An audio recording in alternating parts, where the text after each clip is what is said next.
Espada Y Daga, meaning one long weapon, usually in the dominant hand, and then a short weapon in the assisting hand. There's two kind of subcategories of Espada Y Daga. The traditional is the daga, which is a longer knife. It's usually about half the length, maybe a little bit more than half the length of the long weapon. And then the other subcategory is with the short knife, and that's what we're looking at right now here today. The thing about Espada Y Daga when it comes to Kali is this is the area of Kali that really shows, how skilled or how advanced a practitioner is within this art. I would say that Espada Y Daga, that is the most advanced, the most sophisticated weapon category in all of Kali. So basically it takes a lot of skill and it takes a lot of show of skill to really perform this weapon category with a high level of proficiency. So with that said, if you're looking to really advance your Kali skill to get to that advanced level, you cannot skip or neglect this area of Kali. You got to train Espada Y Daga if you want to get to the top level. But let's start off today with some of the basic drills that you can do to start getting this weapon combination to work for you.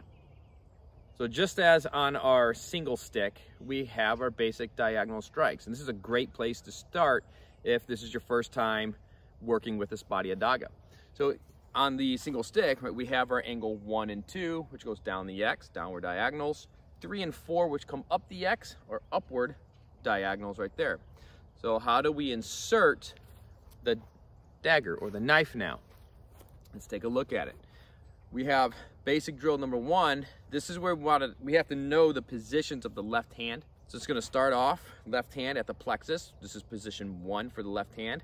Position 2 is at the hip, and then position 3 is up by the forehead. And when we're working Espada Y Daga, you're going to have to work with all 3 of these left hand positions. So from here, as we strike our angle 1, we can't just keep it like this, our left hand at the 1 position, like we can, right? I've done a video on the left hand, why it taps the bicep, just recently. You can check that video out. But now you're going to see with the Espada Y Daga, right? We can't do that anymore because we're going to put the knife right through our own arm. So make sure when you're training this stuff that you're using training tools, okay? Don't be trying to learn this stuff with real weapons here, because otherwise you will get hurt. Like, you're gonna make mistakes in the beginning when you're learning this stuff. So from here, this is a good reason why we need to understand these positions. So as I swing my angle 1, I'm gonna bring my knife to the 2nd position. My left hand goes to the hip. Now, the hip and shoulder rotation here is very important because it's going to continue to rotate, so my hand is clearing that tip of the weapon right there. And you're going to see how the tip of the weapon, let me kind of turn it here so you can see it. Watch how the tip of the knife goes downwards a little bit more. So we're never, aiming the threat of any weapon at our own body right there. So this is a good thing to practice, even just right here. Just practice your angle 1. We'll get through all 4 angles here in this video, but just practice your angle 1 and that left hand going from position 1, your plexus, to position 2, which is your hip.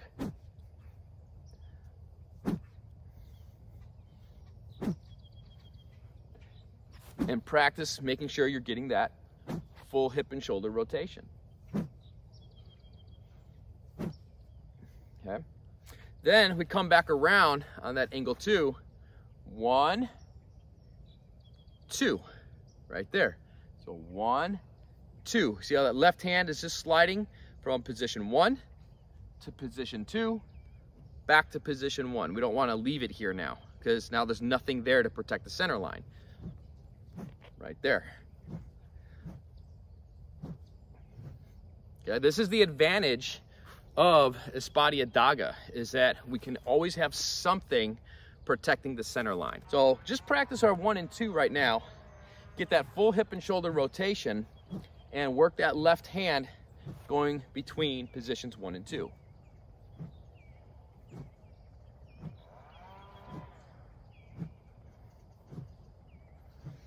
Once you have that basic striking down, now let's look at how do we pass the knife and get it to the backhand side.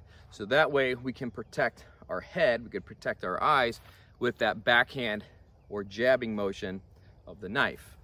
So from here, as we strike our angle 1, we're gonna pass through that second position, and it's gonna come all the way up, and it's gonna pass through the third position right here.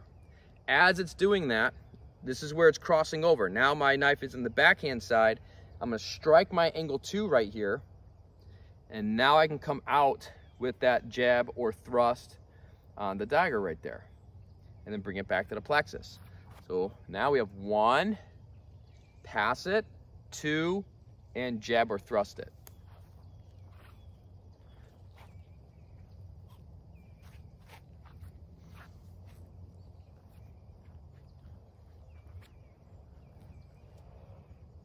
A lot of people will mistake this pass as a thrust.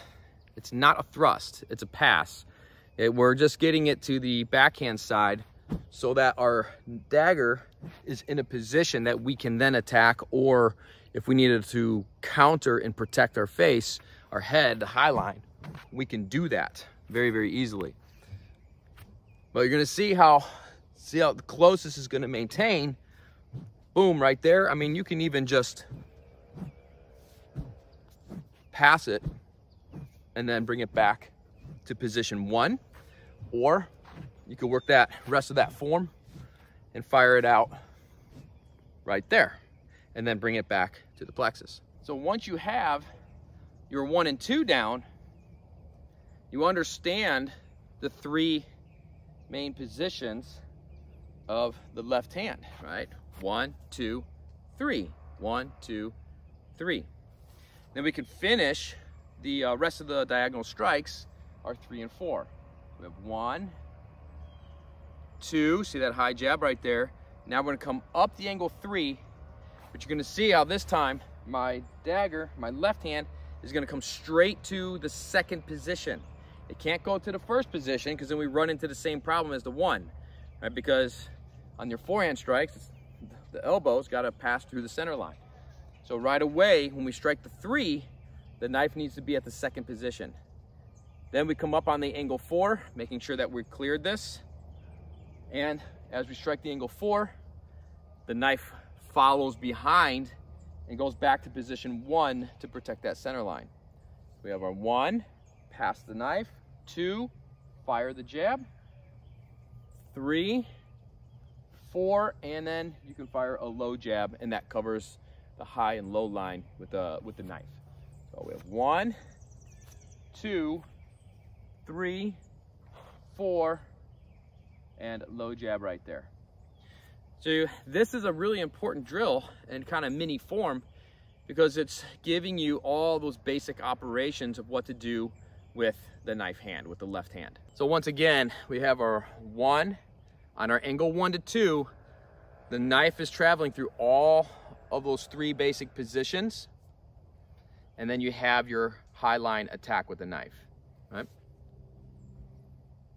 When you fire your 3, you're gonna see this come back, straight back to that plexus, and then it's gonna slide down to that 2 position on the angle 3. That's the timing there.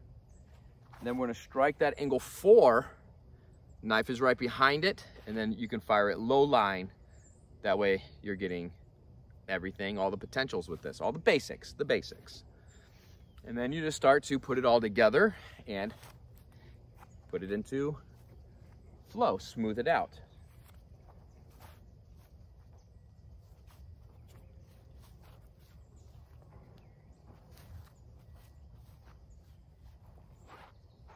So that's a great place to begin your Espada Y Daga training. If you have any questions about it, leave those questions in the comments. And like I said before, this is the area of Kali, the weapon combination that really starts to advance people's skill. And this is, in my experience of teaching and training, training this stuff for the last 25 years, teaching it for the last 15 plus years, this is the area of Kali that most people neglect, sadly.